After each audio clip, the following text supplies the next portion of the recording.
შენთვის ზიხარ, არაფერს არ აშავებ, ტელეფონს სკროლავ, ტელევიზორს უყურებ. და უცბად შენ ტვინი გეუბნება რომ შოკოლადი გინდა. საინტერესოა რა? შეგიძლია დამშვიდე, რადგან შენ არ ხარ ერთ-ერთი ადამიანი, რომელსაც მსგავსი აზრები მოსდის თავში. დარწმუნებული რომ ყველა მიზეზის შეგრძნება, როდესაც რაღაც კიმბერლის ჭამა გინდა, მაგდროს რომ ესეც არც გშია და არც ენერგიის ნაკლებობას ბრძოლობ. ხანდახან როდესაც მოწყენი ხარ, გადაგვები ან ემოციური სტრესის ქვეშ იმყოფები, შენი ტვინი ცდილობს დაგამშვიდოს. და სწორედ მაშინ გიგზავნის სიგნალს. მივიღოთ დოპამინი. მაგალითად, ყველეულით, სიგარეტის მოწევით, ან რაიმე ადიქციური ჩვევით.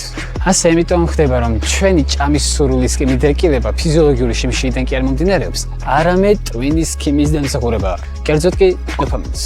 დოპამინი არის დაჯილდოების ჰორმონი. ანუ როცა ტვინი რაღაც სასიამოვნოს განცდის, იქნება ეს გემრიელი საჭმელის სოციალური აღიარება, მუსიკის მოსმენა თუ საინტერესო თამაში მოგება, გამოიყოფა დოპამინი და გეუბნება. ეს მომწევს. გაიმეორე. დოპამინის გამომუშავება საჭმლის საჭიროებაზე დაყრდნობით კი არ ხდება, არამედ მოლოდინს. ანუ საკვების დანახვა, საჭმლის სურნელი ან იდეა რაიმე ტკბილეულზე უმალო აწევს შენი დოპამინის დოზას. შეგიძლია წარმოვადგინო, რომ დოპამინი პატარა ზარია შენს ტვინში, რომელიც გეუბნება, რომ მიდი ჭამე, მიდი მოწიე, მიდი რამე ქენი. ხომ იცი რომ ეს სიამოვნებას მოგანიჭებს და მოგ გაცდუნებს რა. თუ შენ ყოველი ასეთი სიგნალის გამოგზავნის დროს შეჭამ, შენ არ მარტო წონაში მოიმატებ, არამედ ნებისმიერი ემოციური ფაქტორის დროს ტვინის პასუხი იქნება რომ შეჭამა.